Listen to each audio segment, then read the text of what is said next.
It's HiFi Live. It's time to do something I haven't done outside of a rant on MoFi, which we're not going to do today. I thought I have some things that I do when I clean records that I haven't seen anybody else do. So I thought, I'm going to go through it fast for you. First thing you got to do if you're going to clean records is you got to go get you these microfiber towels. Most of you know that. They're cheap as could be. Go grab them.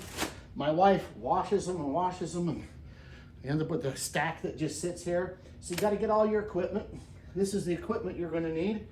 I've got a degritter here, but even if I didn't, we'll go through the first process. But you need some type of cleaner, just a little bit. You don't want much, and it doesn't matter how much, except in excess. Less is more. The other thing you want to have is you got to have distilled water. We happen to have a distiller because my wife wanted one, but I just keep some here. Why? Because I'm going to use it kind of as a pre-wash and as a spray. And we'll go through what we put in here. So what matters also is that you got to have a light. You got to have a flashlight.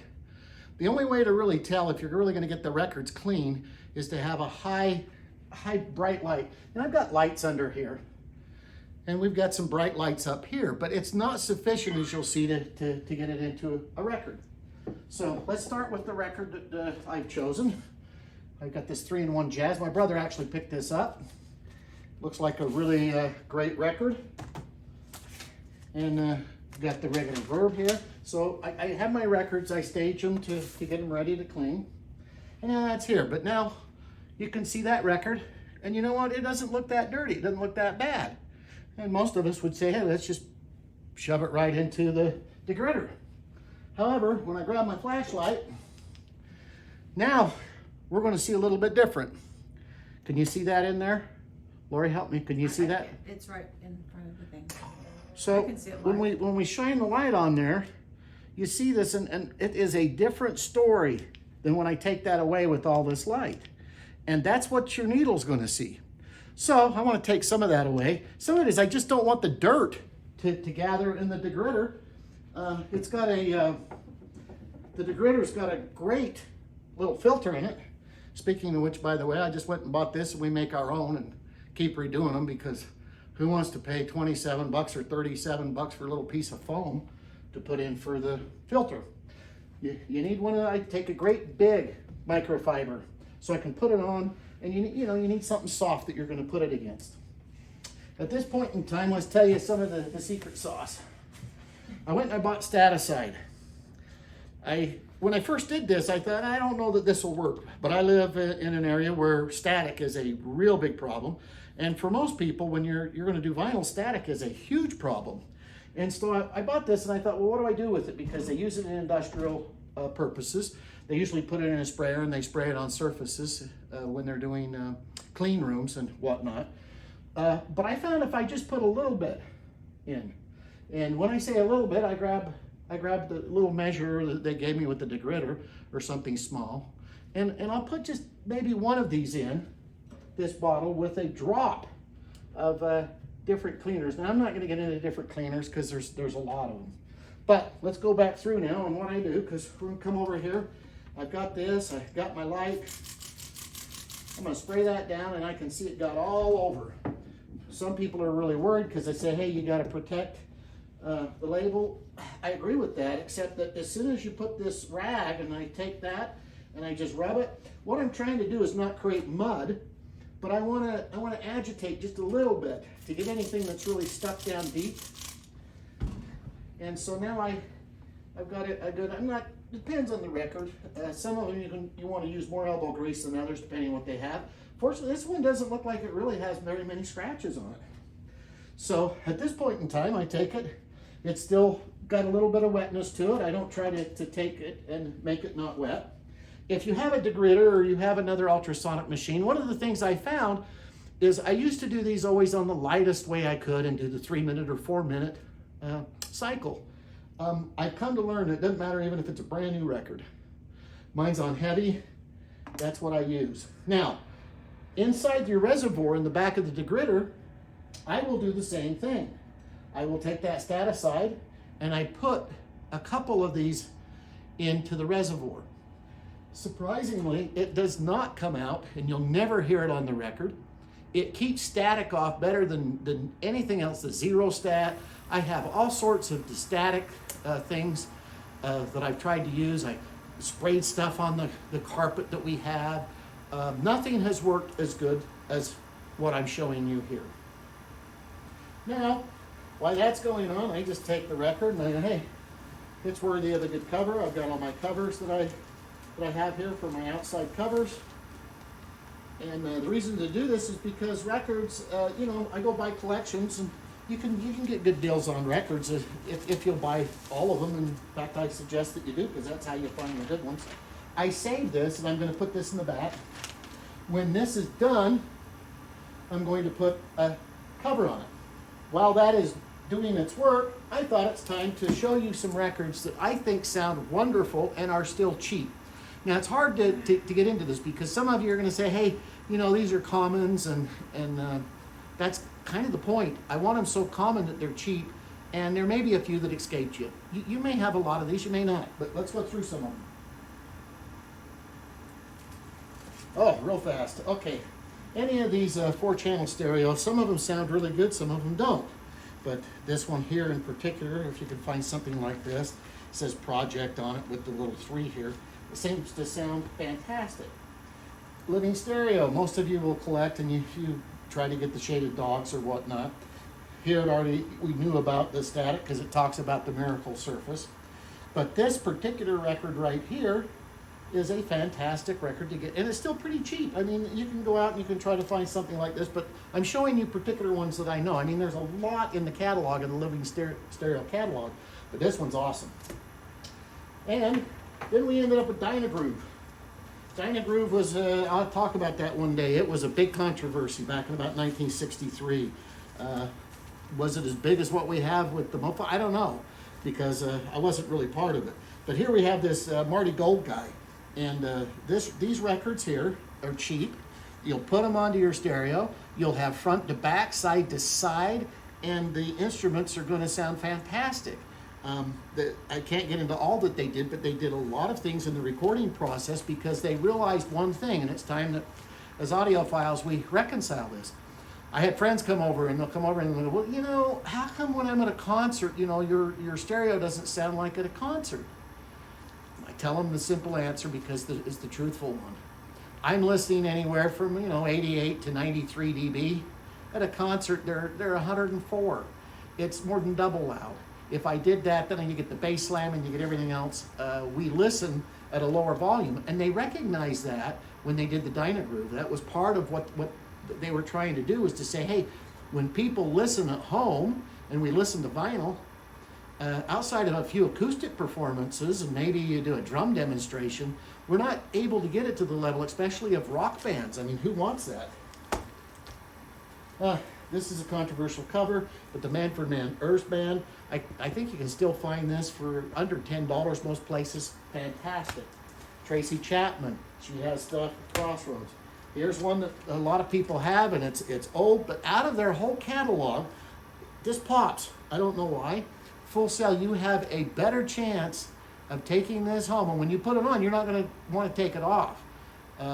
We all know that when you buy records, depending on what version and what you have, some of them will be good, but I found that the majority of all of these are fantastic. And I thought, well, when I put them on, it's kind of a fun thing. Doesn't quite match my shirt. I'm in the carnival, but you can't go wrong. Same with Neil Diamond. Neil Diamond had a guy named Tom Catalano, and he did some really wonderful stuff. He did also when he did his Hot August Night and whatnot. So I find out that when he's in it, you're not going to get disappointed. You put these on and you go, it's Neil Diamond. It's going to sound fantastic, and it's cheap. Here's another one. This one actually sealed, said it was $10, but I have like 4 or 5 copies of this. It's one that gets lost in Chick Corea's catalog. I believe it was done in 1978, so it's caught in between some things. But it's got some great stuff on it. If you get a chance, go hear this. And if you haven't, go stream it and see if you like it. I find the musicianship exemplary. Continuing on.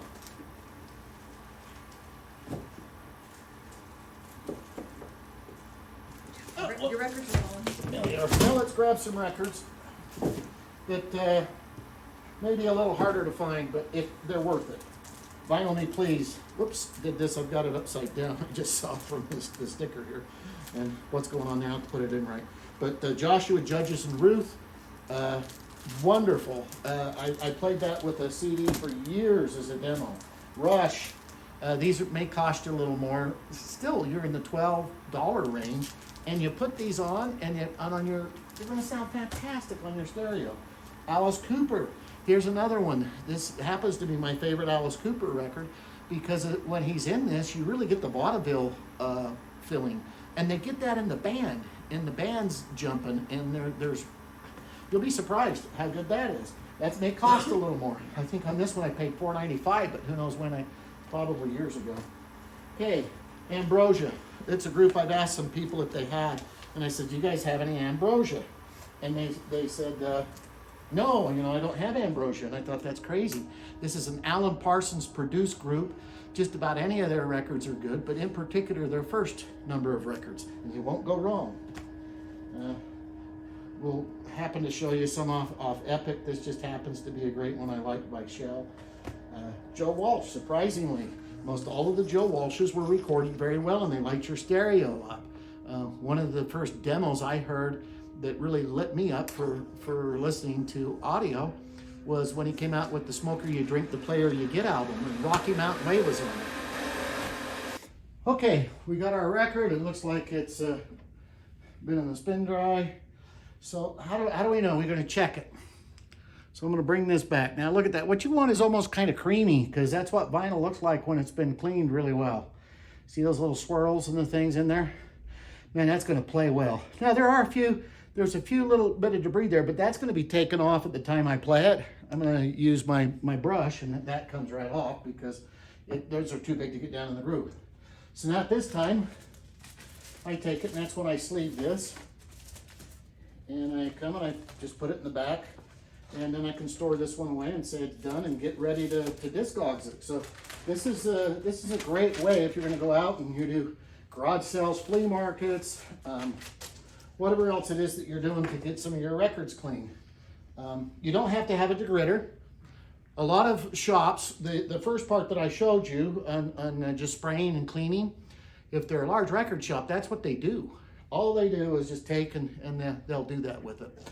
They'll just take a microfiber cloth, spray it, and clean it a few times, and wipe it up, and they put it in the bin. However, the idea of what you put in your solution and the status side, you can do that. It doesn't matter if you have a spin dry, a spin clean, if you have the VPI, I have a VPI, if you have another ultrasonic, you can still use all of most of what I've shown you that helps. A few more albums to end with. I just wanted to highlight some Santanas. It seems like some Santanas are the ones that are always highlighted. Festival I've always loved, but Amigos, probably one of my favorite Santana albums. Don't have it, get it. Eddie Rabbit's, cheap. You can still go find Eddie Rabbit cheap for like $1, and they sound fantastic. They actually use this. How I found this, Sony put out when they put out CDs, they did a demo, and they put Love a Rainy Night on it, and that's how I found out how dynamic and cool Eddie Rabbit was. So it just sounds good. Fresh Airs. You want stuff that you knew was recorded well and done. In my day and age, most people go, geez, I know all about Fresh Air. But I found out lately that some people don't. And if you don't, they're still cheap. And for the quality that you get off of these, and the way that they did the records and the vinyl that they've used, it's just fantastic. So go grab Fresh Air if you haven't. Bob James and Earl Clue albums. They're still pretty well cheap, maybe $5 to $8 on these. But most of them are recorded really, really very well. They have great musicians. He's always had great guys. Here it is: Steve Gadd, Eric Gell, Ron Carter, Earl Clue, Hubert Laws. I mean, it's like a who's who on all of his albums, when he has them. Okay, we didn't talk about MoFi. Word is this: go, if you haven't watched the interview with Bernie Grundman, Ryan Smith, and Chad Kassem that was done over the weekend, go watch it. If anything comes out of this stupid debacle, it should be the opposite of what people think. And that was, oh, now we know digital's up to snuff. It's just so much better. No, go watch the interview from the men who actually master, who know. Digital has all sorts of problems with it. So does vinyl. Not saying it doesn't, but at the end of the day, you can get into this hobby still cheap. It's still going to sound great. And hopefully when you sit down to your stereo, you're going to have HiFi Live. HiFi Live out.